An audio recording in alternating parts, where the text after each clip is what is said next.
Subtracting fractions is one of those things that looks harder than it actually is. Once you understand the two situations you might face, it becomes straightforward. Subtracting fractions simply means finding the difference between two fractions. The way you do it depends on one thing: whether the bottom numbers are the same or different. If the denominators are the same, the method is simple. Subtract the top numbers and keep the bottom number exactly as it is. 3/4 minus 1/4. Subtract 3 minus 1 to get 2. Keep the 4 on the bottom. That gives you 2/4, which simplifies to 1/2. When the denominators are different, you cannot subtract straight away.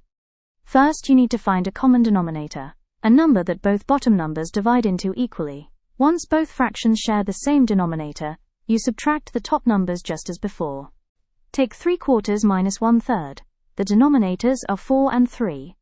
The common denominator is 12. 3/4 becomes 9/12.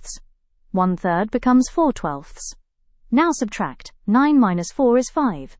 The answer is 5/12. You use this anytime you need to find what remains or compare two amounts. How much of a recipe ingredient is left after using some? How much further you need to travel? How much of a budget is remaining after a payment? The most common mistake is subtracting both the top and bottom numbers. Never do this. The denominator tells you the size of each piece. It does not change. Only the top numbers are ever subtracted. To recap, if the denominators match, subtract the top numbers and keep the bottom.